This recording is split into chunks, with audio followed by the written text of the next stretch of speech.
नमस्ते मेरे प्यारे भाई। एग्जाम बहुत जल्द होने वाला है, सीजीएल मेंस 2024 का। और इस वीडियो में आपको हमने अपनी टेस्ट रैंकिंग वेबसाइट और एप्लीकेशन पर 21 और 22 दिसंबर सैटरडे संडे को जो all India live mock test for free conduct कराया था, उसके मैथमेटिक्स वाले सेक्शन का कंप्लीट सॉल्यूशन कराऊंगा मेरे भाई।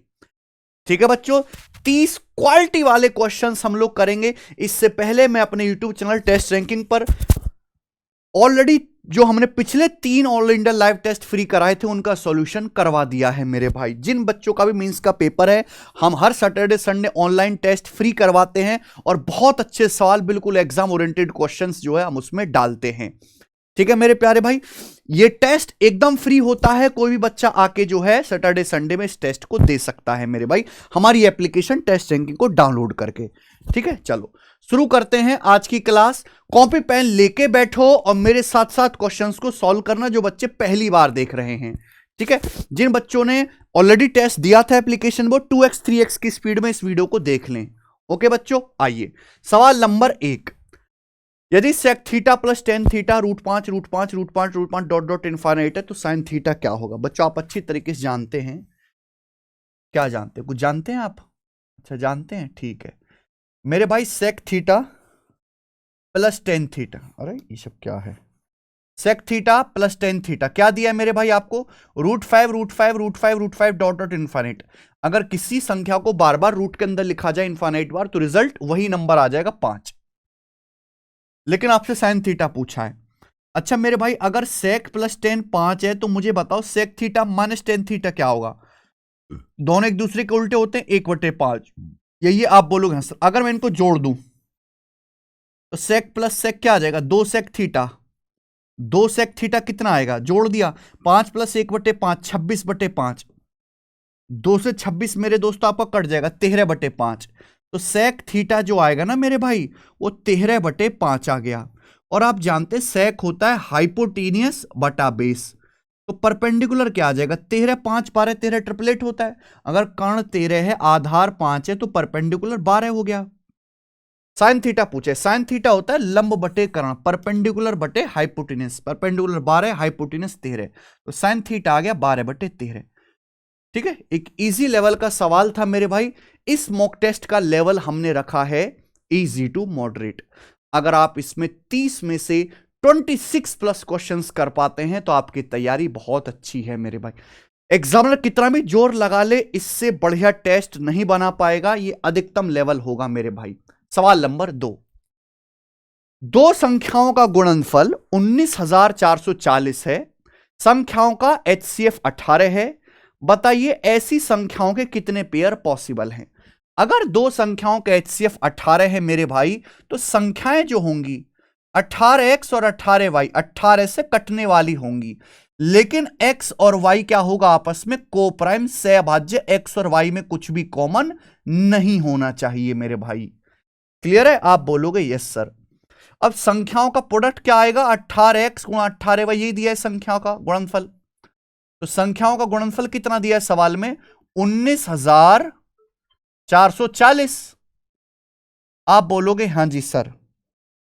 तो मेरे दोस्तों 18 कितना?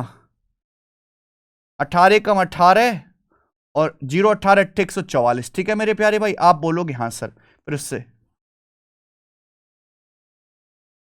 फिर उसके बाद मेरे प्यारे भाई यहां से 18 से चला जाएगा तो 18 छिक्का 108। तो x गुणा वाई कितना आ जाएगा मेरे प्यारे भाई? यहां पे x गुणा वाई जो है वो 60 आ जाएगा, 60।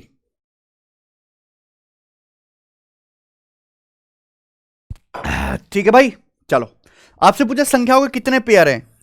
अब देखो x और y को प्राइम होने चाहिए, यानी कि x y में कुछ भी कॉमन नहीं होना चाहिए। तो यानी कि 1 गुणा 60 हो सकता है मेरे प्यारे भाई। अब 2 गुणा 30, 2 गुणा 30 नहीं हो सकता क्योंकि 2 और 30 को प्राइम नहीं है, इनमें 2 कॉमन है। लेकिन 3 गुणा 20 तो हो सकता है ना, 3 और 20 में कुछ भी कॉमन नहीं है। 4 गुणा 15 हो सकता है मेरे प्यारे भाई, 4 गुणा 15 में कुछ भी कॉमन नहीं है। 5 गुणा 12 भी हो सकता है मेरे प्यारे भाई। ठीक है, फिर 6 और 10 नहीं हो सकता मेरे दोस्त, फिर रिपीट होने लगेगा। यानी कि ये 4 पेयर पॉसिबल हैं, 4। 1 × 60 हो सकता है, 3 20 में कुछ कॉमन नहीं होता, 4 15 आपस में को प्राइम है, 5 12 आपस में को प्राइम है, तो यानी कि 4 पेयर यहां से पॉसिबल है। कितना अच्छा सवाल था दोस्तों, ठीक है ना। एक्स वाई की ऐसी वैल्यू पॉसिबल ढूंढनी है जिनमें कुछ भी कॉमन ना हो, जिनका HCF 1 हो। आओ, यदि त्रिभुज PQR और त्रिभुज MON कॉन्ग्रुएंट है, बीच में लगा कॉन्ग्रुएंट का साइन, सर्वांग समय, यानी इनकी सारी करस्पॉन्डिंग साइड और सारे करस्पॉन्डिंग एंगल बराबर हैं। एंगल PQR 82 है, QRP 47 है, RPQ 51 है। ये आपको दिया, आपसे पूछा x प्लस वाई आपसे पूछा है। अच्छा, एंगल MON आपको दिया है 5y - 8 डिग्री। MON मेरे प्यारे भाई यानी कि कौन सा, ये वाला एंगल। तो एंगल MON किसके बराबर होगा, एंगल PQR के।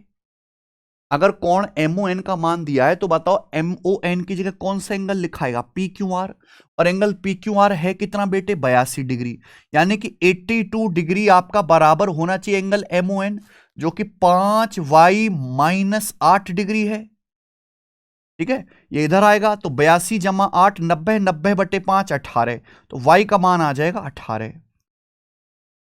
ये तो y का मान आ गया, हमें x का मान निकालना है। अच्छा, सवाल में QR 24 दिया है, QR अगर QR 24 दिया है तो QR के करस्पॉन्डिंग साइड ON। भाई QR की जगह कौन सी भुजा लिखी हुई है, ON लिखी हुई है, तो QR और ON बराबर होना चाहिए। QR आपका 24 है, ON आपका 3x, QR आपका 24 है, ON है आपका 3x + y का मान आपका 18 है, तो 24 - 18 6, 6/3 2, x का मान 2 आ गया, x 2 आ गया, y 18 आ गया। पूछा x + y आ गया, 2 + 18 20, 20 इसका आंसर है। ठीक है ना, तो बिना कोई डायग्राम बनाए फटाफट से आप ये सवाल कर सकते हैं। ये देखो, मैंने लेटेस्ट पेपर का भी सवाल डाला है, RRB RPF सब इंस्पेक्टर का। एक विक्रेता 25% हानि पर गेहूं बेचने का दावा करता है, लेकिन ऐसे बाट का उपयोग करके धोखा दे रहा अपने ग्राहक को जिसका वजन उस पर लिखे हुए अंकित वजन से 35% कम है। बताओ दुकानदार का लाभ परसेंट क्या है। देखिए, दुकानदार कह रहा भाई साहब 25% हानि पर गेहूं बेच रहा हूं, 25% लॉस पर 1/4, 4 रुपए का गेहूं 3 रुपए का बेच रहा हूं, पर फिर भी दुकानदार फायदा कमा सकता है। कैसे? क्योंकि वो एक्चुअल में 35% कम वजन दे रहा है। 5% 1/20, 35% 7/20। दुकानदार जो बाट इस्तेमाल कर रहा है उस पर जो वजन लिखा हुआ है एक्चुअल में उससे 35% कम ही वजन है बाट में। यानी कि अगर कोई ग्राहक आगे मांगेगा कि भाई साहब 20 किलो गेहूं तोल के दे दो, 20 किलो, तो आप 20 किलो नहीं दे रहा दुकानदार, 20 में 7 किलो कम दे रहा है, 13 किलो गेहूं दे रहा है। यानी कि दुकानदार जो है 13 किलो गेहूं देकर 20 किलो का पैसा ले रहा है ग्राहक से। तो लाभ कितना होगा मेरे भाई, इन दोनों का सक्सेसिव सीधी सीधी गुणा। 4 से आपका 20 5 बार कट जाएगा, तो 13 रेशियो 3 पंजे 15, यानी कि दुकानदार को प्रॉफिट हुआ 13 का सामान 15 में बिका, 2/13, 2/13। क्लियर है? आप बोलोगे हाँ सर। भाई 1/13 अप्रोक्स 7.7% होता है, 2/13 इसका डबल हो जाएगा, यानी कि अप्रोक्स 15.4% के आसपास ये रहा। ऑप्शन नंबर डी यहां से करेक्ट है। हो गया सॉल्व, बात खत्म, कुछ भी नहीं था सवाल में। ये बताइए सवाल नंबर 5, एक धनराशि पर 2 साल के लिए 20% चक्रवृद्धि ब्याज लगाया जाता है। ब्याज जो है वो हाफ ईयरली और ईयरली जो है पेबल है।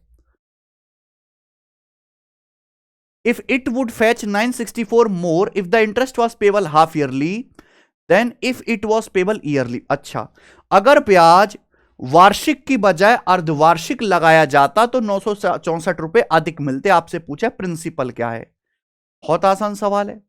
A sum of money is lent out on compound test for 2 years at 20%। 964 रुपए ज्यादा ब्याज मिलता अगर इंटरेस्ट हाफ ईयरली पे होता ईयरली की बजाय। मेरे भाई एक बार बताओ, अगर 1 साल में 20% ब्याज है, आप ईयरली पे करते तो कितना ब्याज मिलता? अगर 1 साल में 20% ब्याज है अगर इंटरेस्ट ईयरली पे करते, ईयरली कंपाउंड होता तो 2 साल में कितना ब्याज होगा? 20 और 20 का सक्सेसिव 44%, 44% यही होता। लेकिन अगर ईयरली की बजाय हाफ ईयरली कंपाउंड करते तो समय होगा मेरे भाई 2 साल। 2 साल का समय है। हाफ ईयरली कंपाउंड करोगे तो 6-6 महीने की 4 साइकिल बन जाएंगी। 6 महीना 6 महीना 6 महीना 6 महीना 2 साल हो गया। 1 साल में 20%, तो 6 महीने में ब्याज 10%। तो आपको जो सीआई मिलेगा 10-10 का 4 बार सक्सेसिव मिलेगा। 10-10-10-10 का 4 बार सक्सेसिव होता है मेरे भाई 46.41%। 46.41%। कितना ब्याज एक्स्ट्रा मिला हाफ ईयरली कंपाउंडिंग करने पर? 2.41% आपको एक्स्ट्रा ब्याज मिलता। और आपको कितना एक्स्ट्रा ब्याज मिला मेरे भाई? 964 रुपए, 964 रुपीज आपको एक्स्ट्रा ब्याज मिला। ठीक है, प्रिंसिपल आपसे पूछा है तो यहां से डेसिमल हटाइए, 2 जीरो आ जाएगा। बिल्कुल 24 चौका 96, 1% की वैल्यू 400, 1% की वैल्यू यहां पे 400 आ गई। 100% की वैल्यू आपसे पूछी है तो 2 जीरो चुपका देंगे, 40,000 रुपए। यह आंसर है बी। एकदम आसान सवाल है, कोई परेशानी नहीं। ये बताइए सवाल नंबर 6। एक रेलगाड़ी एक कार से 50% फास्ट है। Both start from point A at the same time and reach point B. दोनों एक ही समय पर बिंदु ए से शुरू होती हैं और एक ही समय पर पॉइंट ए से 81 किलोमीटर दूर पॉइंट बी पर पहुंचती हैं। हालांकि रास्ते में स्टेशन पर रुकते रुकते ट्रेन को करीब 12 मिनट का समय गंवाना पड़ा। कार की स्पीड क्या है? बहुत बढ़िया सवाल मेरे भाई। A train can travel 50% faster than car. एक ट्रेन की स्पीड कार से 50% ज्यादा है। ठीक है मेरे भाई, ये स्पीड 50% का मतलब फ्रैक्शन वैल्यू 1/2, 1/2, यानी कि ट्रेन की स्पीड कार से, अगर कार की स्पीड 2 है तो ट्रेन की स्पीड 3 है। अब ध्यान से सुनिएगा मेरे प्यारे भाई, दोनों कार और ट्रेन एक साथ यहां पॉइंट ए से चलना शुरू करती एक साथ, और एक साथ 81 किलोमीटर दूर किसी पॉइंट बी पर एक साथ पहुंचती हैं। और ये तो बड़ी मिस्ट्री वाली बात हो गई। दोनों कार ने और ट्रेन ने एक ही समय पॉइंट ए से चलना शुरू किया और एक ही साथ कार भी और ट्रेन भी एक ही साथ पॉइंट बी पर पहुंची। ऐसा कैसे हो सकता है भाई? ट्रेन की स्पीड ज्यादा है, ट्रेन को जल्दी पहुंचना चाहिए, कार की स्पीड कम है, कार को लेट पहुंचना चाहिए, लेकिन दोनों एक साथ पॉइंट ए से चली और एक साथ पॉइंट बी पर पहुंची। क्योंकि मेरे भाई रास्ते में ट्रेन जो है स्टेशन पर रुक रुक के गई और करीब 12 मिनट तक ट्रेन स्टेशन पर रुक के अपना टाइम खराब करी है। तो देखिए दोनों ने ही, ट्रेन ने भी और कार ने भी सेम डिस्टेंस कवर की है। कार ने और ट्रेन ने दोनों ने सेम डिस्टेंस कवर की है ए से बी। और अगर डिस्टेंस सेम है मेरे भाई तो स्पीड और टाइम का रेशियो एक दूसरे का उल्टा होगा कि नहीं होगा? अगर ट्रेन और कार की स्पीड का रेशियो 3:2 है तो ट्रेन और कार ने जर्नी में जो टाइम लिया होगा, टाइम का रेशियो रिवर्स होगा, 2:3 की नहीं। आप बोलोगे हां जी सर बिल्कुल सही। क्लियर है? एक्चुअली में ट्रेन को कार से 1 यूनिट समय कम लगना चाहिए था, लेकिन ट्रेन और कार बिल्कुल डेस्टिनेशन पर पॉइंट बी पर एक साथ पहुंचे। क्यों? क्योंकि जो ट्रेन ये 1 यूनिट समय बचाती है स्टेशन पे खड़े होकर खराब कर दिया। 12 मिनट तक ट्रेन स्टेशन पे रुकी रही, तो इसी 1 यूनिट टाइम का जो डिफरेंस है 12 मिनट के बराबर है, 12 मिनट के बराबर। पूछिए कार की स्पीड, तो अगर मैं कार की जर्नी का टाइम निकाल लूं तो सॉल्व हो जाएगा। कार की जर्नी का टाइम है 3 यूनिट, 3 की वैल्यू 36 मिनट, यानी कि मैंने यह पता लगा लिया मेरे भाई कि कार ने ए से बी तक की जर्नी 36 मिनट में तय की है। तो कार की स्पीड क्या आएगी? डिस्टेंस बटे टाइम। डिस्टेंस है 81 किलोमीटर बटे टाइम। 36 मिनट को आवर में बदलेंगे तो 36/60 आवर। 12×3 36, 12×5 60, 3/5 आवर। तो कार की स्पीड क्या आएगी? 3 से 81 जाएगा 27 बार और 5 की गुणा हो जाएगी 27 में, यानी कि 135, 135 किलोमीटर पर आवर मेरे प्यारे भाइयों। यहां से कार की स्पीड आ गई और ये बी ऑप्शन आंसर है। कितना प्यारा सवाल है यार, गजब का क्वेश्चन। है भाई। कितना प्यारा क्वेश्चन है, गजब का। ऐसे रिलेवेंट सवाल मैं अपने मॉक टेस्ट में डालता हूं। ये देखिए सवाल नंबर 7, त्रिभुज एबीसी में सिलेक्शन पोस्ट का प्रीवियस ईयर क्वेश्चन है। ज्यादातर सवाल प्रीवियस ईयर है, पर वो जो बच्चों की नजरों से बचे रह गए, जो सवाल मैंने बैच में स्किप कर दिए एज इट इज, ठीक है भाई, जो यूट्यूब पे नहीं करवा पाए, वो कितने सारे सवाल है, हर जगह करवा पाना पॉसिबल नहीं है ना, वो हम टेस्ट में डालते हैं। त्रिभुज एबीसी में ए बी 9 है, ए सी 13 है, बीसी की लंबाई क्या होगी मेरे भाई? आप जानते हैं किसी ट्राइंगल में, किसी भी त्रिभुज में, किसी भी साइड की वैल्यू अदर टू साइड के डिफरेंस से बड़ी होती है और अन्य दो भुजाओं के योग से छोटी होती है। अगर ए बी 9 है, ए सी 13 है, तो भुजा बीसी की जो वैल्यू है, इनके डिफरेंस 13 माइनस 9 4 से बड़ी होगी, और इनके सम 13 जमा 9 यानी कि 22 से छोटी होगी। बीसी की रेंज 4 और 22 के बीच में होनी चाहिए, तो 4 सेंटीमीटर नहीं हो सकती, 22 नहीं हो सकती। 4 से बड़ा होना चाहिए, 2 नहीं हो सकता, 20 सेंटीमीटर। 20 जो है 4 और 22 के बीच की एक संख्या है, तो बीसी का मान 20 हो सकता है। ये आंसर है। कितना आसान सा सवाल है ये बताइए। सवाल नंबर आपके सामने बच्चों 8। ए किसी काम को 15 दिन में कर सकता है, बी ए से 10% लेस एफिशिएंट है, सी ए से 20% मोर एफिशिएंट है। ओके, तीनों एक साथ 3 दिन तक काम करते हैं। बचे काम को डी 9.5 दिन में करता है। डी अकेला ओरिजिनल काम कितने समय में पूरा करेगा? बहुत बेसिक सवाल। 3 लोग मेरे भाई ए बी सी हैं। आप पहली लाइन से ए बी और सी की एफिशिएंसी का रेशियो आराम से निकाल सकते हैं। बी ए से 10% लेस एफिशिएंट है। 10% मतलब 1/10। अगर ए की एफिशिएंसी 10 है तो बी की एफिशिएंसी 9 है। अगली लाइन, सी ए से 20% मोर एफिशिएंट है। सी ए से 20% अधिक कुशल है। यानी कि अगर ए की 10 है तो 10 का 20% 2 होता है, 10 से 2 ज्यादा यानी कि 12। सी की एफिशिएंसी 12 है। ठीक है, अब आप मुझे एक बात बताओ, ए किसी काम को 15 दिन में कर सकता है, तो क्या यहां से टोटल वर्क नहीं आ जाएगा मेरे भाई? आ जाएगा। ए एक दिन में कितना काम करता है? 10 यूनिट। ए 15 दिन में कितना काम करेगा? 150, यानी कि टोटल वर्क आ गया 150। अगर ए एक दिन में 10 चेयर बनाता है तो 15 दिन में बनाएगा 150 चेयर, ये टोटल वर्क आ गया। तीनों ने एक साथ 3 दिन तक काम किया।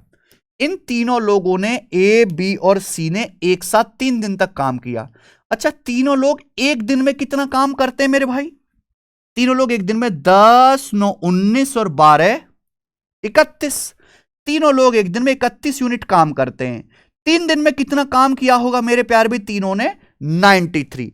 तो 150 में से तीनों लोगों ने एक साथ 93 काम कर दिया मेरे भाई। क्लियर है? आप बोलोगे हां जी सर, बिल्कुल सही, 93। तो बचा काम कितना? 57। 150 यूनिट में से मेरे प्यारे भाई तीनों लोगों ने 3 दिन में 93 काम कर दिया। 150 में से 93 हो गया, बचा काम कितना? 57। तो इस बचे काम को 57 ने मेरे प्यारे भाई, बचे काम को डी ने किया 9.5 दिन में। तो इस बचे काम 57 को डी ने 9.5 दिन में किया है। तो डी एक दिन में कितना काम करेगा? अगर डी 9.5 दिन में 57 चेयर बनाता है तो एक दिन में कितना बनाएगा? डी की एफिशिएंसी निकाल लो। 9.5 का मतलब 19/2। डी 19/2 दिन में 57 चेयर बनाता है, एक दिन में कितना बनाएगा? 19 × 57, 3 दूनी 6। तो यहां से डी की एफिशिएंसी 6 आ गई। और एफिशिएंसी पता है तो आप कुछ भी कर सकते हैं। बोला है डी अकेले पूरा काम कितने दिन में करेगा? भाई पूरा काम तो 150 है, अगर डी इस काम को करेगा तो डी करेगा 6 एफिशिएंसी से, यानी कि डी अकेले पूरा काम 25 दिन में कर लेगा, 25 डेज में। और यही मेरे सवाल का आंसर हो जाएगा, बी ऑप्शन। यह सवाल भी बेहद आसान था। सवाल नंबर है 9। एक सिलेक्शन पोस्ट ग्रेजुएट लेवल का सवाल है। यह भी एक ट्रायंगल की 3 भुजाओं की लंबाई 3, 4 और 5 सेंटीमीटर दी गई है। उनकी संगत ऊंचाइयों का विपरीत शीर्षों से अनुपात क्या होगा? The ratio of their corresponding altitude to the opposite vertices will be. मेरे भाई आपको पता है कि ट्राइंगल की जो एल्टीट्यूड होती है मेरे भाई, एल्टीट्यूड्स या साइड सॉरी हाइट्स, किसी त्रिभुज की 3 भुजाएं होती हैं, उनके करस्पॉन्डिंग 3 हाइट होती हैं मेरे भाई, ठीक है ना। तो किसी भी ट्राइंगल की जो एल्टीट्यूड्स हैं वो करस्पॉन्डिंग साइड के रिवर्स रेशियो में होती हैं। किसी भी त्रिभुज की हाइट का और उसकी भुजाओं का जो अनुपात है एक दूसरे का उल्टा होता है। अगर त्रिभुज की 3 भुजाओं की लंबाई 3, 4, 5 है तो सामने वाले वर्टेक्स से जो आपने हाइट या एल्टीट्यूड खींची होंगी, एल्टीट्यूड का रेशियो रिवर्स हो जाएगा। ये 3, 4, 5 कैल्शियम कितना होता है 60, पूरे को 60 से गुणा कर देंगे तो आ जाएगा 20:15:12, 20:15:12। ये सवाल का आंसर है, इसमें कुछ भी नहीं था। 20:15:12 डी ऑप्शन, खत्म खेल। आइए, आरपीएफ सब इंस्पेक्टर का 70 रुपए पर किलोग्राम वाले कितने किलो चावल को 90 रुपए पर किलोग्राम वाले 63 किलो चावल के साथ मिलाया जाए कि मिश्रण को 96.6 रुपए किलोग्राम पर बेचने से 15% का लाभ हो। भाई 2 टाइप के चावल को मिलाकर आप, चावल है ना, 96.6 रुपए पर केजी में बेच रहे हैं और आपको 15% का लाभ हो रहा है। भाई क्रिया मूल्य होता है 100%, सीपी निकाल लो आप मिक्सचर का, आप यहां से मिश्रण का सीपी निकालो।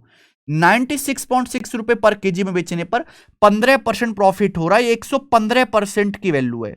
यहां से आप 100% किलो निकाल लीजिए, 100% की वैल्यू। भाई 115% की वैल्यू दे रखी है, एक की वैल्यू 115 से डिवाइड करो, 100% किलो निकाल लीजिए 100 से मल्टीप्लाई करके, 0 से डेसिमल। बताइए मेरे भाई, 23 आ जाएगा मेरे भाई। 23 चौका 92, 4 23 दूनी 46, यानी कि 82, 42 दूनी 84 आ गया 84। तो मिश्रण का क्रिय मूल्य आ गया 84 रुपए पर केजी, 84 रुपए पर केजी मिश्रण का। आपने 2 टाइप के चावल को मिलाया, 70 रुपए किलोग्राम वाले और 90 रुपए किलोग्राम वाले, और जो मिश्रण वाला है मिश्रण का दाम है 84 रुपए पर केजी। तो किस अनुपात में मिलाया होगा, एलिगेशन से पता चलेगा। 90 में से 84 घटाएंगे 6, और 84 में से 70 घटाएंगे मेरे प्यारे भी 14 है, ये आ जाएगा। ये भी मेरे प्यारे भाई यहां से 2 से कट गया, 3:7, यानी कि आपने दोनों चावल की मात्रा को 3:7 के अनुपात में मिलाया है। चावल की मात्रा को 3:7 के अनुपात में मिलाया। आपने 90 रुपए पर किलो वाले कितने किलो चावल लिए, 63 किलो, यानी कि 90 रुपए किलो वाले जो सेकंड टाइप के हैं 63 केजी चावल लिए।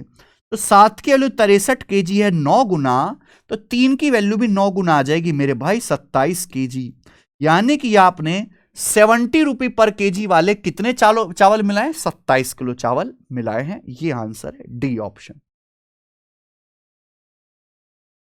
ठीक है। कोई प्रॉब्लम, आसान से सवाल था, मुश्किल नहीं है।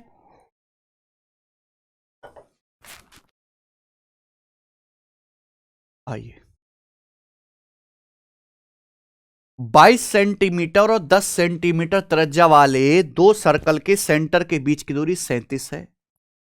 इन सर्कल की सीधी उभयनिष्ठ अनुस्पर्श रेखा, if the points of contact of a direct common tangent to this circle are M and Q, direct common tangent की लंबाई एम और क्यू है, ठीक है। तो आपसे पूछे find the length of line segment M Q, तो इस मेरे प्यारे भाई लाइन सेगमेंट एम क्यू की, यानी कि डायरेक्ट कॉमन टेंजेंट की लंबाई आपसे पूछी है। क्या परेशानी इस सवाल में मेरे भाई, 2 सर्कल है जिनकी रेडियस 22 और 10 दी है, दोनों के सेंटर के बीच की दूरी 37 सेंटीमीटर दी है। अगर 2 सर्कल के डायरेक्ट कॉमन टेंजेंट, ये वाली होते हैं डायरेक्ट कॉमन टेंजेंट, इसे बोलते हैं डायरेक्ट कॉमन टेंजेंट, सीधी उभयनिष्ठ स्पर्श रेखा एम क्यू, इसकी लंबाई का फॉर्मूला आपको पता होना चाहिए, नहीं पता है तो हम लिख देते हैं √d² minus R1 minus R2 का होल स्क्वायर। केवल फॉर्मूला बेस्ड क्वेश्चंस था, इसमें कुछ भी नहीं था। यहां पे मेरे प्यारे बच्चे,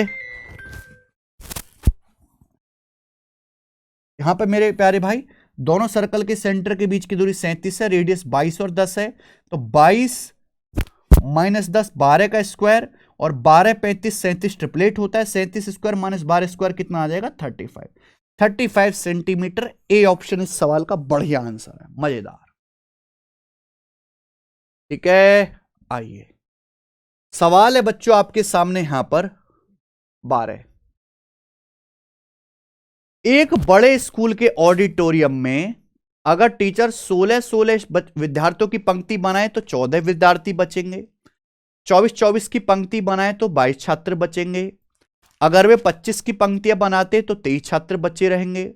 और अगर 30 प्रत्येक की पंक्तियां बनाते हैं तो 28 छात्र बचे रहेंगे। विद्यालय में उपस्थित छात्रों की न्यूनतम संख्या क्या है? ये सवाल एसएससी जीडी के पेपर का था जो मैंने मॉक टेस्ट में डाला है। सवाल में कुछ नहीं है, सवाल एलसीएम का है। बोला भैया अगर एक स्कूल में ऑडिटोरियम में अगर हम एक लाइन में 16-16 बच्चे खड़े करेंगे, 16-16 बच्चे, तो 14 बच्चे बच जाएंगे, यानी कि रिमाइंडर 14 बचेगा। रिमाइंडर अगर हम एक लाइन में 24-24 बच्चे खड़े करेंगे तो 22 स्टूडेंट बच जाएंगे, यानी कि रिमाइंडर 22 बचेगा। और अगर हम 25-25 स्टूडेंट की लाइन बनाते हैं तो 23 छात्र बचे रह जाएंगे, रिमाइंडर 23 बचेगा। और अगर हम 30-30 छात्रों की लाइन बनाते हैं तो रिमाइंडर मेरे प्यारे भाई 28 छात्र बच जाएंगे। यानी कि आपको पूछा है ना मिनिमम छात्र कितने हैं, न्यूनतम संख्या। आपको वो छोटी से छोटी संख्या निकालनी है जिसको 16 से भाग करने पर 14 से शेषफल बचे, 24 से भाग करने पर 22 बचे, 25 से भाग करने पर 23 बचे, 30 से भाग करने पर शेषफल 28 बचे। वह छोटी से छोटी संख्या। तो मैं ऐसे सवालों को सॉल्व नहीं करूंगा, हम ऐसे सवालों को ऑप्शन से करेंगे मेरे भाई। 30 से डिवाइड करने पर आसान सा देखिए 28 बचे। ये आंसर नहीं है, ये बिल्कुल नहीं है। ठीक है मेरे भाई।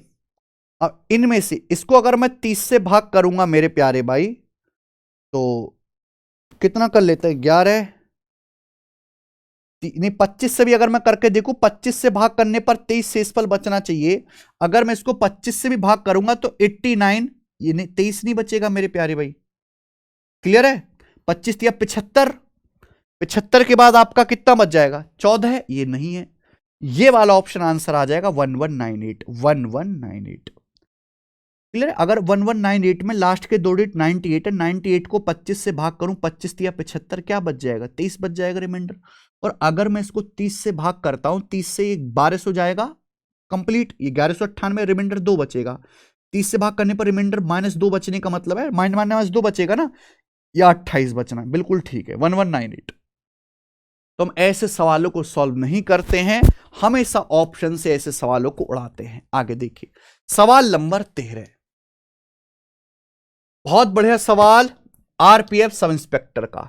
X varies inversely as Y cube -1। X जो है वाई क्यूब -1 के व्युत्क्रमानुपाती है, एक्स वाई क्यूब -1 के इनवर्सली प्रोपोर्शनल है। एंड y बराबर 3 होने पर x 6 है। And x is equal to 6 when y बराबर 3। y बराबर 3 होने पर x 6 के बराबर होता है, तो y बराबर 7 होने पर x ज्ञात कीजिए मेरे भाई। ये सवाल है, करो। x वाई क्यू -1 के इनवर्सली प्रोपोर्शनल है। इनवर्सली प्रोपोर्शनल का मतलब जो x का रेशियो आएगा वो वाई क्यू -1 के उल्टे रेशियो के बराबर होगा। आप ये कह सकते हैं कि भाई अगर x1 6 है तो y1 3 है, अगर y2 7 है तो x2 का मान क्या होगा, ये कहने का इस सवाल का मतलब है। भाई x का मान अगर पहले 6 था तो अब x का मान क्या है वो आपको निकालना है। लेकिन y का रेशियो जो ये जो आपको रेशियो लेना है, एक वाई क्यू -1 का, ये आपको उल्टा लेना है, रिवर्स लेना है। पहले y 3 था, अब 7 हो गया, तो पहले आप 7 क्यूब -1 लिखो और नीचे क्या लिखोगे मेरे भाई, 3 क्यूब -1, 3 का क्यूब -1। अब ठीक है, बात आई समझ में, क्लियर है? क्योंकि x जो है y क्यूब -1 के व्युत्क्रमानुपाती है। x का मान पहले 6 था, अब x का मान निकालना है। y का मान पहले 3 था, अब 7 हो गया, तो ऊपर 7 क्यूब -1, नीचे 3 क्यूब -1 उल्टा लिखना है। तो 6/x कितना आएगा बेटा, 343 - 1 342 और 27 - 1 26 ही आया।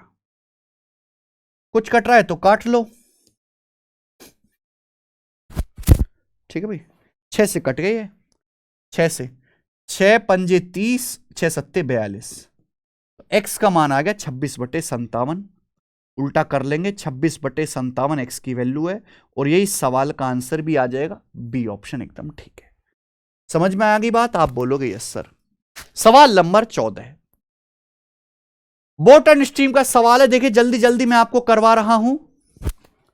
सूरज एक नाव में धारा के विपरीत 598 किलोमीटर की दूरी 39 घंटे में तय करता है और उसे धारा के साथ 12 घंटे लगते हैं। धारा की गति क्या है? स्ट्रीम की स्पीड पूछे। देखिए सूरज 598 किलोमीटर जाता है अगेंस्ट द स्ट्रीम 39 घंटे में, यानी कि अप स्ट्रीम की स्पीड आ जाएगी।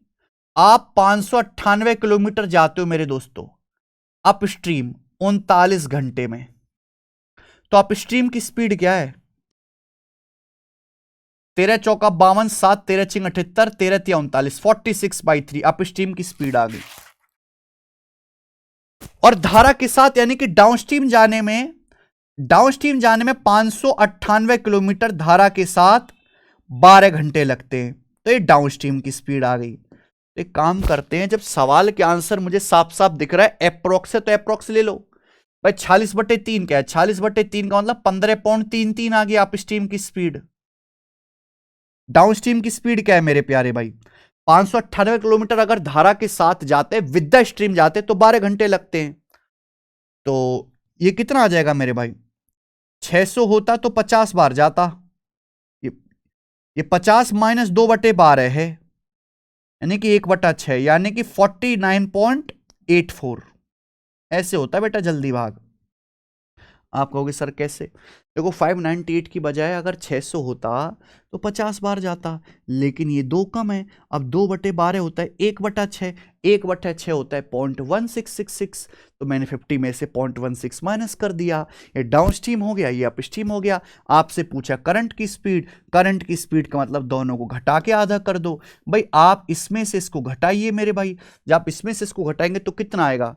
ये आएगा 34.5, 34.5 का आधा, यानी कि 17.25 के करीब। ए ऑप्शन आंसर आ गया जी। सवाल नंबर 15, लुक हमारा चेंज हो चुका है, ठीक है भाई, बाल कटवा लिए। ये बताओ 220 मीटर, 231 मीटर, 319 मीटर भुजाओं वाले एक त्रिभुज का क्षेत्रफल एक गोलाकार बगीचे के क्षेत्रफल के 15 गुना के बराबर है, ठीक है। तो सर्कुलर गार्डन का डायमीटर क्या है? अब आप ये देखो, इस ट्रायंगल का एरिया निकालना बड़ा खतरनाक है, इतनी बड़ी बड़ी भुजाएं। इसी से कट रहा है ये 11 से, 11 से कट रहा है। देखिए 20 बार 11 से कटेगा, 11 दूनी 22, 11 बार है भी, एक बार चला जाएगा, और 11 दूनी 22 और 9, 11 99 29, तो ये 20 21 29 यानी कि ट्रिपलेट बन रहा है। तो ये एक्चुअली राइट एंगल ट्राइंगल है, और 90% जब इतने बड़े बड़े डाटा का सवाल आता है वो या तो आइसोसेलेस ट्राइंगल देता है, राइट एंगल ट्राइंगल। ये राइट एंगल ट्राइंगल है जिसमें ये सबसे बड़ी भुजा हाइपोटेनस है, और ये दोनों मेरे प्यारे में 90 डिग्री बनाने वाली भुजाएं। तो इसका एरिया क्या आएगा? इसका एरिया आएगा 1/2, 220 × 231। समझ में आ गया? आप बोलोगे हाँ जी सर। और ये ट्राइंगल का जो एरिया है सर्कुलर गार्डन के एरिया के 15 गुने के बराबर है। मैंने सर्कुलर गार्डन के रेडियस को r मान लिया, ठीक है भाई। तो क्या आ जाएगा मेरे दोस्तों? सर्कुलर गार्डन का एरिया होता है πr², यानी कि 22/7 r²। सर्कुलर गार्डन के एरिया का 15 गुने के बराबर है, मल्टीप्लाई बाई 15। समझ में आ गया? आप बोलोगे हाँ सर। केवल कैलकुलेशन करनी और कुछ नहीं करना। 22 से 220 10 बार, और 2 पंजे 10, और ये चला जाएगा मेरे भाई 5 तिया 15, 3 से जाएगा 3 सत्ते 21, 2 3 सत्ते 21, तो 77 × 7। यहां देखेंगे 77 का मतलब 7 × 11, और गुणा 7 बराबर r²। तो जब आप अंडर रूट लेंगे तो 7 × 7 का अंडर रूट 7 आ जाएगा, 7√11। ये सर्कुलर गार्डन की रेडियस आ गई 7√11। आपसे डायमीटर डबल पूछा है तो 14√11 डायमीटर है। कुछ नहीं है, केवल हल्की कैलकुलेशन है। पेपर में बहुत सारे सवाल हैं ऐसे। अरुण ने 2 आर्टिकल प्रत्येक 631.8 रुपए में बेचे। एक पर 17% का फायदा हुआ, दूसरे पे 19% लॉस हुआ। इस loss percentage in the entire transaction. बहुत बढ़िया। देखिए ये आपको कंफ्यूज करने के लिए दिया, इसकी कोई जरूरत नहीं है। अरुण ने 2 आर्टिकल ईच 631.8 में बेचा, यानी कि अरुण ने दोनों आर्टिकल को सेम सेलिंग प्राइस पे बेचा, सेम सेलिंग प्राइस पे। ये मीनिंग है। अगर दो आर्टिकल को सेम सेलिंग प्राइस पर बेचा जाता है, एक पे X% प्रॉफिट लॉस है, दूसरे पे Y% प्रॉफिट लॉस है, तो ओवरऑल प्रॉफिट लॉस परसेंटेज का जो फॉर्मूला है, अगर आपको याद नहीं है, फॉर्मूला से करिए। आप इस सवाल को रेशियो से भी कर सकते हो, 100 मान के भी कर सकते हो, पर बहुत ज्यादा कैलकुलेटिव और बहुत ज्यादा लंबा सॉल्यूशन हो जाएगा। यह कॉन्सेप्ट आपको याद रहेगा तो एक स्टेप में कैसा भी सवाल हो हमेशा निकल के आएगा। 100x + y + 2xy upon 200 + x + y percentage. दो आर्टिकल को सेम सेलिंग प्राइस पर बेचा, एक पे 17% प्रॉफिट है और दूसरे पे 19% लॉस है। लॉस मतलब माइनस, प्रॉफिट मतलब पॉजिटिव। तो यहां आप x की जगह 17 रख दीजिए, y की जगह -19। x की जगह 17 रख दो, y की जगह -19। 17 -19 -2, -2 की 100 में गुणा -200। अभी 17 गुणा 19 कितना आ जाएगा मेरे भाई? ये 323। 323 का दुगुना है, कितना आ जाएगा मेरे प्यार भी? 646 अपॉन 200 + x + y। 17 -19 -2 यानी कि 198। तो ये आ गया मेरे भाई माइनस का 846/198। क्लियर है? आप बोलोगे हां जी सर बिल्कुल सही, यही आएगा। ठीक है, किसी को कोई समस्या? कोई भी समस्या इसमें नहीं है। अब ऑप्शन देखो, देखिए ऑप्शन से करने की कोशिश करते हैं। 198 से जब मैं इसको डिवाइड करूंगा तो 198 लगभग 200 है, तो 200 बार जाएगा ये। 200 चौका 800 यानी कि 4 बार जाएगा। अब 4.3 आएगा कि 4.8 आएगा, ये देखना पड़ेगा। 846 बचेगा, अगर जीरो भी बढ़ा ले तो 200 यानी कि 3 बार ही जा पाएगा ये। 4.8 तो नहीं आएगा, वो काफी दूर हो जाएगा। यानी कि बी ऑप्शन आंसर है। क्लियर है? चलिए सवाल number 17। If the system of equation has infinite solution, which of the following is correct. आपके सामने दो इक्वेशन दिए मेरे भाई, बोला है इनके इनफाइनाइट अनंत सॉल्यूशन है। अनंत सॉल्यूशन कब होगा? जब ये मेरे प्यारे भाई कोइंसिडेंट लाइन होंगी, संपाती रेखाएं एक के ऊपर एक होंगी। कौन सा रिलेशन सत्य है आपसे ये पूछा गया मेरे भाई। अगर ये इन दोनों इक्वेशन के इनफाइनाइट सॉल्यूशन है तो a1/a2 बराबर b1/b2 बराबर c1/c2। क्लियर है? यानी कि इनके एक्स वाई और कांस्टेंट का रेशियो सेम होना चाहिए। एक्स का कोफिशिएंट 3 है, यहां 2 है, तो 3/2a क्या आएगा मेरे भाई? 3/2a इक्वल टू, यहां वाई का -2 है, यहां का a - b है, -2/a - b। ठीक है मेरे भाई, बराबर यहां कांस्टेंट इक्वल टू 8 है, यहां 48 है, बराबर 8/48 यही आएगा। समझ में आया? ये इक्वल होना चाहिए, इनफाइनाइट सॉल्यूशन है तब जब भी आपको ऐसा ही करना है। 8/48 का मतलब 1/6। तो हम ये कह सकते हैं कि यहां से a का मान क्या आ जाएगा? 6 × 18 बराबर 2 है, तो a का मान यहां से 9 आ गया, 9। a का मान यहां से 9 आ गया। क्लियर है? अब यहां से a का मान क्या आ जाएगा? यहां से b का मान, सॉरी यहां से तो b का मान आएगा 2 × 12 -12 बराबर a - b। अब a का मान मैंने बच्चों 9 निकाल लिया, तो 9 - b, तो b का मान आ जाएगा भाई, इधर जाएगा -12 राइट साइड में 21, b का मान 21 आ गया।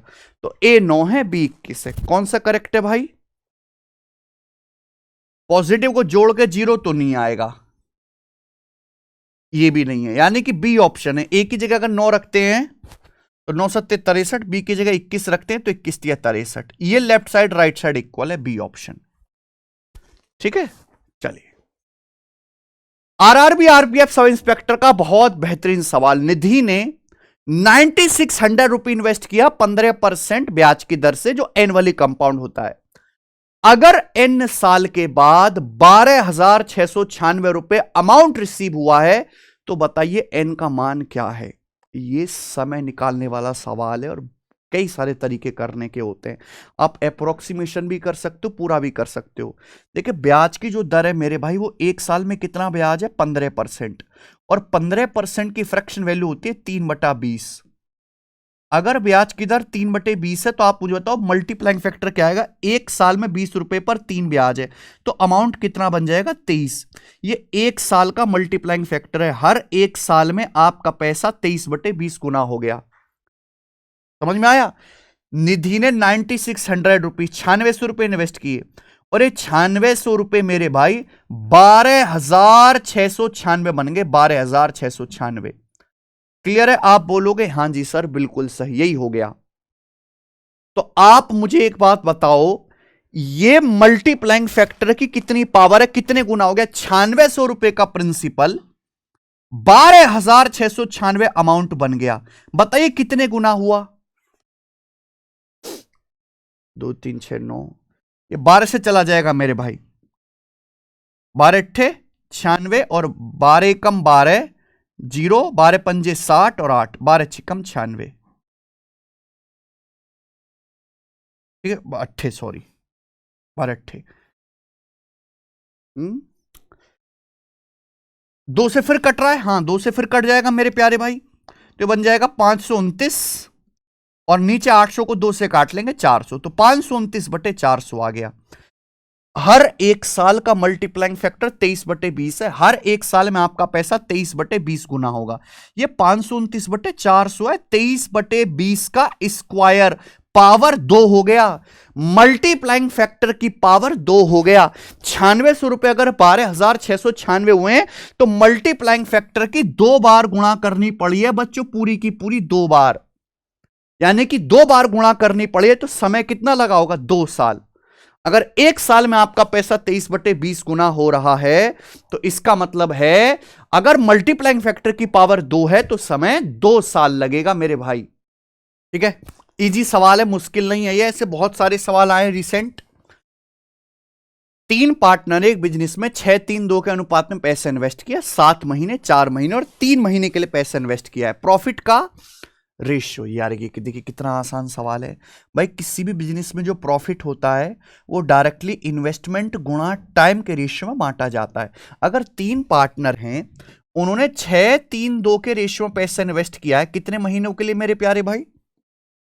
7 महीना, 4 महीना, 3 महीना, तो 7 4 3 से गुणा कर दीजिए दोस्त, 7 4 3 से। तो जो प्रॉफिट होगा वो इस रेशियो में बांटा जाएगा मेरे भाई, ये आ जाएगा। सिंपल सी मल्टीप्लाई है। और ये मेरे भाई देखिए किससे कटेगा? 6 से कटेगा। 6 से अगर आप काट लो 7 बार, ये 12 2 बार, और 6 से 6 काटेंगे 1 बार, 7 2 1 आ गया। ऑप्शन नंबर यहां से बी सही है। बताइए क्या परेशानी थी इस सवाल में? ठीक है भाई, अगला सवाल नंबर आपके सामने आएगा 20। Find the factors of 64x की पावर 6 माइनस y की पावर 6। आरआरबी ग्रुप डी का सवाल है। ग्रुप डी तक के सवाल है मैं मॉक टेस्ट में डालता हूं, क्योंकि मैं मानता हूं कि हर एग्जाम में कुछ ना कुछ बढ़िया सवाल जरूर आते हैं। और पिछले 4 साल के आप अलग अलग एग्जाम के जितने क्वेश्चंस कर लो उतना फायदा है। 64x की पावर 6 माइनस y की पावर 6, 6 मतलब पावर 6 ना, क्यूब का स्क्वायर है ये भाई। 64x की पावर 6 मतलब 8x क्यूब का होल स्क्वायर, और y की पावर 6 मतलब y क्यूब का होल स्क्वायर। अब ये a square minus b square, a minus b गुणा a प्लस बी हो जाएगा ना, 8x cube minus y cube into 8x cube plus y cube, ये आ गया। और आप ये जानते हो मेरे दोस्तों कि a cube minus b cube का फॉर्मूला a माइनस बी, ये फिर से स्क्वायर बन गया, फिर से क्यूब बन जाएगा ना। 8x क्यूब 2x का होल क्यूब माइनस y का होल क्यूब है 2x का होल क्यूब प्लस y का whole cube, 2x minus Y 2x plus Y आएगा सब ऑप्शन में। यहां से क्या आएगा? A square plus A B plus B square, 4x square plus 2xy plus Y square, 4x square plus 2xy, ये वाला ऑप्शन खत्म। यहां से क्या आएगा? 4x square minus 2xy plus Y square, plus Y square आना चाहिए, माइनस वाई स्क्वायर आना ही नहीं चाहिए। यहां दोनों जगह सेम है ये बेटा, ये ऑप्शन भी गलत हो गया, यानी कि सवाल का आंसर है डी ऑप्शन, है ना भाई। यहां से क्या आएगा मेरे प्यारे भाई? 4x square plus 2xy plus Y square, यहां से 4x square minus 2xy plus Y square. Option number D should be correct. आओ,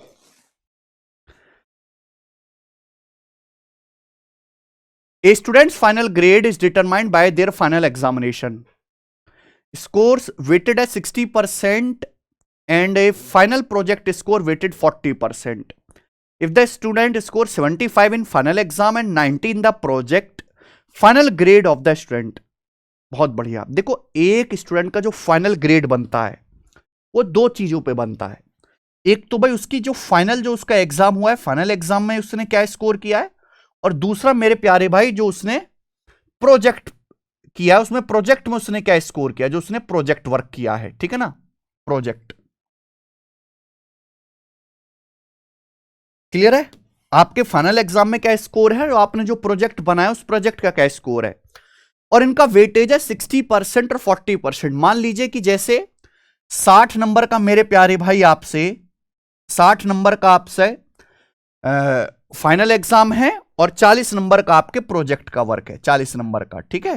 या आप रेशियो भी ले सकते हैं भाई, फाइनल एग्जाम और प्रोजेक्ट के स्कोर का क्या रेशियो है, 20 या 60 और 20 दूनी 40, 3-2 के रेशियो में है इनका वेटेज, फाइनल एग्जाम का और प्रोजेक्ट का। जब पेपर देता है बच्चा तो उसके फाइनल एग्जाम में 75 आता है और प्रोजेक्ट में 90 आता है, तो छात्र का फाइनल ग्रेड क्या है, फाइनल ग्रेड क्या है, यानी कि दोनों को मिलाकर, फाइनल एग्जाम प्लस प्रोजेक्ट से मिलाकर फाइनल ग्रेड क्या है। देखो भाई, आप इस सवाल को वेटेड एवरेज से भी कर सकते हो, डेविएशन से भी कर सकते हो। ये प्रोजेक्ट में 90 आए, 90 को आप ऐसे लिख सकते हो 75 + 15, बिल्कुल लिख सकते हैं। आप बताओ, फाइनल एग्जाम में भी 75 नंबर है, प्रोजेक्ट में भी 75 है, तो 75 तो रहेगा ही रहेगा, प्लस एक्स्ट्रा कितना है भाई, प्रोजेक्ट में 2 का 15 मार्क्स एक्स्ट्रा आए, ये जो भी एक्स्ट्रा है सभी बांट देंगे, सभी मतलब टोटल 3 और 2 5, 3 और 2 5, तो 5 तिया 15, 75 में 6 ऐड करेंगे 81, तो 81 आ जाएगा मेरे भाई, यहां से डी ऑप्शन। अगला सवाल, सवाल नंबर 22 है अलजेब्रा का, एनटीपीसी के पेपर का पूछा हुआ। x/a + y/b + z/c 13 है, xy बटे ab + yz बटे bc + zx बटे ca जो है 33 है, तो आपसे इसका मान पूछा है मेरे भाई। सिंपल फॉर्मूला है, आप जानते हैं अलजेब्रा में a² + b² + c² का फॉर्मूला, a + b + c का whole square -2 of ab + bc + ca, वही तो है। क्या आ जाएगा मेरे भाई, 13 का स्क्वायर -2 ऑफ 2 की गुणाई, तो इन दोनों की गुणाई तो लिखा हुआ है xy बटे ab yz बटा bc + zx बटा c, क्या आ जाएगा 13 का स्क्वायर -2 गुणा 33। 169 में से जब आप 33 घटाएंगे तो 66 घटाएंगे तो 103 आ जाएगा, 103 है क्या आंसर, सी ऑप्शन। आसान सा सवाल था, इसमें कुछ भी नहीं था। ये देखेंगे अगला सवाल, अगला सवाल है त्रिकोणमिति का। ये सवाल मैंने खुद अपने नहीं हाथों से नहीं दिमाग से नया क्रिएटिव बनाया है भाई, ऐसे सवाल एग्जामिनर को सोच सोच के बना के डालने चाहिए। √10 थीटा + √cot थीटा 10 है, तो sin थीटा + cos थीटा का मान क्या है, 4 ऑप्शन आपके सामने है मेरे भाई। सबसे पहले तो आप ये रूट हटाओ, रूट कैसे हटेगा, इसका स्क्वायर करो। अगर आप इसका स्क्वायर करते हो मेरे भाई तो क्या आ जाता है, ये आ जाएगा tan theta + cot theta plus, जब आप 2ab करोगे तो √10 गुणा √cot कट जाएगा, tan cot एक दूसरे के उल्टे होते हैं, बराबर 10 का स्क्वायर 100, ये 2 उधर चला जाएगा, तो 100 - 2 98, तो tan थीटा + cot थीटा बराबर आ गया 98, स्क्वायर करने पर रूट हट गया। लेकिन हमें निकालना है sin थीटा + cos थीटा। मेरे भाई यही परेशान है कि tan + cot से कभी भी sin + cos डायरेक्ट निकलेगा ही नहीं, आप sin + cos मत निकालो। आप जानते हो sin थीटा + cos थीटा का स्क्वायर होता है 1 + 2 sin थीटा cos थीटा। आप स्क्वायर निकालो भाई, sin थीटा + cos थीटा का square 1 + 2 sin theta cos theta, और बच्चा बच्चा हमारे देश में जानता है कि tan थीटा + cot थीटा बराबर 1 बटे sin into cos, tan theta into cot theta बराबर 1 बटे sin इंटू cos बराबर 98, यानी कि यहां से sin theta into cos theta का मान 1 बटे 98 निकल के आएगा। ये आप यहां रख दो मेरे दोस्त, तो 1 + 2 sin theta into cos theta का मान आ जाएगा 1 बटे 98, 2 से 98 जाएगा 49, 49 + 1 50 बटे 49, 50/49 आ गया मेरे भाई। क्लियर है? और आपसे sin थीटा + cos थीटा की वैल्यू पूछे तो अंडर रूट लेना पड़ेगा, यानी कि √50 बटे 49, ये इस सवाल का आंसर है मेरे भाई। 49 का अंडर रूट 7 आ जाएगा, 50 का अंडर रूट आ जाएगा मेरे भाई यहां पर कितना, 5√2, ये वाला आंसर होना चाहिए मेरे भाई, ए ऑप्शन। 25 दूनी 50, 5√2/7 इसका आंसर है। कितना बेहतरीन सवाल था मेरे भाई, ठीक है। और ऐसे नए नए सवाल मैथ्स के भी, रीजनिंग के भी, इंग्लिश के भी आपको जो है हमारी वेबसाइट टेस्ट रैंकिंग ऐप और एप्लीकेशन पर करने को मिलेंगे। यहां प्रीवियस ईयर के सारे टेस्ट फ्री हैं, किसी भी एग्जाम की आप तैयारी कर रहे हो एसएससी की। और आपको अगर नए क्वालिटी मॉक टेस्ट लगाने जिसमें इस तरह के अच्छे अच्छे सवाल हो, तो आपको 99 में पूरी ऐप पर हर एक एग्जाम के प्रीवियस ईयर के टेस्ट देखने को मिल जाएंगे मेरे दोस्त। हर सैटरडे संडे को all India live free test भी कराते हैं। तो आप इस एप्लीकेशन से जाकर मॉक टेस्ट लेके अपनी तैयारी को कंटिन्यू कर सकते हैं जी। सवाल number 24, triangle P Q R में एम, एन और S P Q, P R और क्यू आर के मिड पॉइंट है। ट्राइंगल पी क्यू आर का एरिया 46 है, 46 सेंटीमीटर स्क्वायर है। तो आपसे पूछा है क्वाड्रिलेटरल चतुर्भुज एम एन आर क्यू का एरिया क्या है। चतुर्भुज एम एन आर क्यू का एरिया क्या है, यह आपसे पूछा गया है मेरे भाई, ठीक है ना। तो पहले तो मुझे इस सवाल का डायग्राम ही बनाना पड़ेगा, तब समझ में आएगा कि कहना क्या चाह रहा है।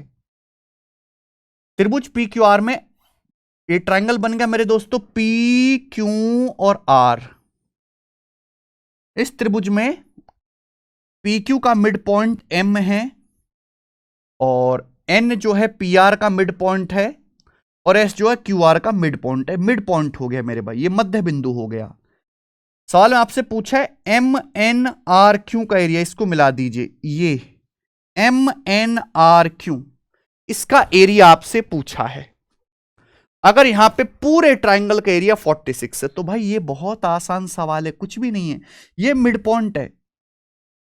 एम एन आर क्यू का एरिया आपसे पूछा है, यानी कि क्वेश्चन के अकॉर्डिंग आपसे ये वाला एरिया पूछा है। आप जानते हैं अगर किसी भी ट्रायंगल में अगर हम दो साइड के मिड पॉइंट को मिलाएं तो जो छोटा वाला ट्रायंगल बनता है और नीचे का जो क्वाड्रिलेटरल बनता है, इनके एरिया का रेशियो मेरे भाई 1:3 होता है, इनके एरिया का रेशियो। ये एक डायरेक्ट थ्योरम है मिड पॉइंट थ्योरम के अकॉर्डिंग। अगर पूरे ट्रायंगल का एरिया मेरे प्यार भी, पूरे ट्रायंगल का एरिया हो गया 4, पी क्यू आर पूरे ट्रायंगल का एरिया होता है 4। अगर 4 की वैल्यू 46 सेंटीमीटर स्क्वायर है, कितने गुना, 11.5 गुना, 11.5 टाइम्स। तो जो क्वाड्रिलेटरल बना है एम एन आर क्यू, इसका एरिया भी 11.5 गुना होना चाहिए। 3 का 11.5 गुना यानी कि 33 और 1.5 34, 34.5 इस सवाल का आंसर है। और इस सवाल में कुछ भी दम नहीं था, वाकई में बहुत इजी था। एक दुकानदार किसी वस्तु को उसके अंकित मूल्य पर 90 और 75% की लगातार 2 छूट देने के बाद 855.4 में बेचता है। अगर उसने कोई डिस्काउंट नहीं दिया होता तो 40% का लाभ होता। वस्तु का लागत मूल्य यानी कि सीपी क्या है। बहुत अच्छा सवाल है भाई, ये लाइन खास है। अगर कोई दुकानदार कोई छूट ना दे तो उसे 40% लाभ होगा। इस बात का मतलब क्या है, अगर आप कोई डिस्काउंट नहीं दोगे तो सामान को अंकित मूल्य मार्क प्राइस पर बेचोगे, और आप सामान को अंकित मूल्य पर बेचते हो तो 40% लाभ होता है, यानी कि वस्तु का जो मार्क प्राइस है, जो एमआरपी है, वो लागत मूल्य से 40% ज्यादा है। ये मीनिंग है इस बात का, क्लियर है। और आप देखो, आपने वस्तु के एमआरपी पर 90% की छूट दी है, उसके बाद भी आप शांत नहीं बैठे, फिर आपने जो है दिल खोल के 75% की छूट दी है, और 2 छूट देने के बाद अपने सामान को 855.4 रुपए में बेचा। तो आपसे पूछा वस्तु का लागत मूल्य यानी कि सीपी क्या है, यह आपसे पूछा गया है। यानी कि मेरे भाई ये सक्सेसिव का सवाल हो गया। ये सक्सेसिव तो आपको फाइनल वैल्यू दी, आपसे इनिशियल वैल्यू पूछी है भाई। मार्क प्राइस कॉस्ट प्राइस से 40% ज्यादा है, 40% की फ्रैक्शन वैल्यू 2/5 यानी कि 5 का समान 7 में। पर आपने 90% की छूट दी, 90% की फ्रैक्शन वैल्यू 9/10 यानी कि 10 का समान 1 में। फिर आपने 75% छूट दी, 75% मतलब 3/4 यानी कि 4 का समान मेरे दोस्तों 1 में। ये आ गया, तो ये आ जाएगा जी 7/200। यानी कि अगर वस्तु का कॉस्ट प्राइस 200 है तो फाइनली सामान आपने 7 में बेचा। अपने सामान को बेचा कितने में, 855.4 रुपए। बताओ कितने गुना, तो 7 एकम 7, 1 बच जाएगा 7 दूनी 14 है, फिर 1 बच जाएगा 7 दूनी 14 है, फिर 10.7 दूनी 14, 122.2 गुना। तो वस्तु का लागत मूल्य इनिशियल वैल्यू यानी कि सीपीबी 122.2 गुना होनी चाहिए, यानी कि इसका दुगुना 24, 44 और जीरो, एक जीरो आएगा मेरे प्यारे भाई, एक जीरो से एक डेसिमल कट जाएगा, 24, 44 जीरो। इस सवाल का आंसर है बी ऑप्शन, बिल्कुल सही, 24, 44 जीरो। क्या बेहतरीन सवाल है भाई साहब, गजब का। तो सवाल रेशियो से जल्दी होगा, आगे आइए। एक ट्रेन 228 किलोमीटर की डिस्टेंस 114 की स्पीड से फिर 372 की डिस्टेंस 93 की स्पीड से चलती है। पूरी जर्नी में ट्रेन की एवरेज स्पीड यानी कि औसत गति क्या है? भाई औसत गति आप जानते हैं, एवरेज स्पीड बराबर कुल चली गई दूरी बटे कुल लिया गया समय। एक ट्रेन 228 किलोमीटर दूरी गई, फिर 372 किलोमीटर गई, तो कुल चली गई दूरी आ जाएगा ये 228 प्लस 372। अच्छा, ट्रेन को कुल समय कितना लगा? 228 किलोमीटर गए 114 किलोमीटर पर आवर की चाल से, यानी कि 2 घंटे लगा। फिर 372 किलोमीटर गए 93 किलोमीटर पर आवर की चाल से, कितना समय लगा? समय बराबर डिस्टेंस बटे स्पीड, 372 बटे 93, 4 घंटे लगा। यानी कि आप गए टोटल 500 और 600 किलोमीटर 6 घंटे में, तो एवरेज स्पीड आ गई 100 kilometre per hour, A option. औसत चाल आ गई। बताइए इस सवाल में क्या परेशानी थी? सवाल नंबर है 27 एमटीएस के पेपर का। 10 मीटर आंतरिक व्यास वाला एक कुआं 10 मीटर गहराई तक खोदा गया। इसमें से जो मिट्टी निकली गई उसको एक तटबंध बनाने के लिए, एक एम्बैंकमेंट यानी कि एक चबूतरा टाइप बनाने के लिए कुएं के चारों ओर 12 मीटर की चौड़ाई तक फैला दिया गया। तो आपसे पूछा इस एम्बैंकमेंट की हाइट कितनी है? आप ये समझो कि भाई जैसे कुआं है, हमने कुआं खोदा, हमने इस तरीके से मेरे प्यारे भाई कुआं खोद के गड्ढा कर दे, इस गड्ढे से मिट्टी निकाल ली, ये 10 मीटर इसका आंतरिक व्यास है, तो रेडियस कितनी होगी? ये 5। अब जो कुएं से मिट्टी निकालेगी उससे कहीं ना कहीं तो डालोगे, तो आपने चबूतरा बनाने के लिए कुएं के चारों ओर 12 मीटर चौड़ाई तक फैला दिया। इसी कुएं के चारों ओर 12 मीटर की चौड़ाई तक आपने चबूतरा बनाने के लिए मिट्टी को फैला दिया। तो इस तरीके से आपने एक मिट्टी जो है यहां पर फैला दी।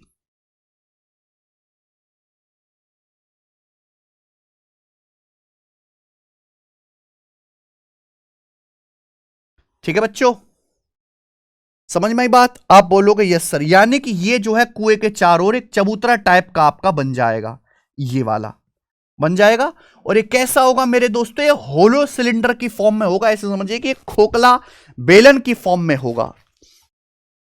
तो आपसे पूछे चबूतरे की हाइट क्या है, इस चबूतरे की हाइट आपसे पूछिए, तो भाई इस सवाल में कुछ नहीं करना, आपने कुआं खोद के जो मिट्टी निकाली है और कुएं के चारों ओर जो मिट्टी फैला के आपने चबूतरा बनाया है, इसका वॉल्यूम बराबर होना चाहिए। आपने 10 मीटर गहराई तक खोदा है कुआं, ये 10 मीटर गहराई तक खोदा है, तो कुएं का वॉल्यूम क्या है? पाई आर स्क्वायर एच। रेडियस 5 है और 10 मीटर गहरा कुआं खोदा है। अब कुएं के चारों ओर मिट्टी जो फैलाई है उसका आयतन क्या होगा? भाई इंटरनल रेडियस तो 5 है, एक्सटर्नल रेडियस क्या होगी? भाई ये 5 है, 12 मीटर आपने चौड़ा फैला है, 12 मीटर चौड़ा चबूतरा बनाया है ये, तो 5 और 12 17 हो जाएगा, कैपिटल आर 17। तो क्या फॉर्मूला होता है? Pi capital R square minus small r square into h. हमने मान लिया कि एच मीटर ऊंचा जो है चबूतरा बनेगा, बात खत्म, पाई से पाई कट गया, तो 25 दूसरा 250 और नीचे क्या आ जाएगा मेरे दोस्तों? 17 स्क्वायर माइनस 5 स्क्वायर, यानी कि 22 और माइनस 12। ठीक है जी, यही हो जाएगा। 17 स्क्वायर माइनस 5 स्क्वायर, 17 प्लस 5 22 और 17 माइनस 5 12। हम चाहें तो इसको 2 से काट भी सकते हैं, 250 कट जाएगा 125 बार, 2 से 12 कट जाएगा मेरे भाई ये 6 बार, तो 125 बटे 22 6 132 ये एच आ जाएगा। और मैं कह सकता हूं 1 से कम आएगा, यानी कि ये आंसर नहीं है, इन दोनों में से एक आंसर है। कितनी बार जाएगा भाई ये? 0.8 से 88 आएगा कि 0.95? 0.9 देख लीजिए, 132 का 0.9 गुना 13 में 117 है और 2 नाम यानी कि 0.9 से ज्यादा चला जाएगा। बिल्कुल सही, बी ऑप्शन आंसर है। ये 0.9 से ज्यादा चला जाएगा, बात खत्म। आओ, एनटीपीसी का ताश के 52 पत्तों के पैकेट से 2 पत्ते निकाले जाते हैं। 2 कार्ड में से एक कार्ड के रेड और एक कार्ड के ब्लैक होने की प्रोबेबिलिटी बताओ। बहुत बढ़िया। क्या प्रोबेबिलिटी है कि एक कार्ड आपका रेड होगा और एक कार्ड आपका ब्लैक होगा? ताश की गड्डी में कुल 52 पत्ते होते हैं। अगर 52 कार्ड के पत्तों में से 2 कार्ड निकाले जाएं तो 2 कार्ड निकालने की कॉम्बिनेशन है 52C2। अब उसमें से आधे 26 रेड होते हैं और आधे 26 ब्लैक होते हैं।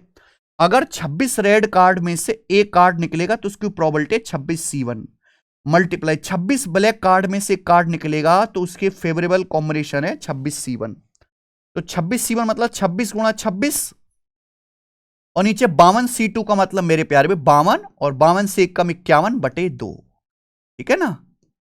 अब देखिए 2 से 52 आपका 26 बार कटेगा, 26 से 26 कट जाएगा, तो ये आंसर आ गया 26/51, जो कि बहुत ही आसान सा आंसर है। 26/51 डी ऑप्शन ठीक है। आगे चलने क्या? यस। 3 स्टूडेंट एक क्वेश्चन सॉल्व करते हैं। The odds in favor of correct answer are 5:2, 4:3 and 3:4 respectively for 3 candidates. The odds in favor of the correct answer are, यानी कि तीनों उम्मीदवार के सही उत्तर के पक्ष में जो संभावनाएं हैं वो क्रम से 5:2, 4:3 और 3:4 है। इसकी क्या प्रोबेबिलिटी है कि कम से कम 2 प्रश्न, at least 2 of them solve the question correctly? क्या प्रोबेबिलिटी कि कम से कम एटलीस्ट 2 ऑफ देम, कम से कम 2 लोग जो है उनको क्वेश्चन को सही करेक्टली सॉल्व कर लेंगे मेरे भाई? इसकी क्या प्रोबेबिलिटी है? एक बार बताओ। आपको यहां पे ऑड्स इन फेवर दिया है। 3 बच्चे, जैसे मैंने उनको नाम दे दिया ABC। आप मुझे बताओ इन तीनों बच्चों के द्वारा क्वेश्चन को सॉल्व करने की प्रोबेबिलिटी क्या है?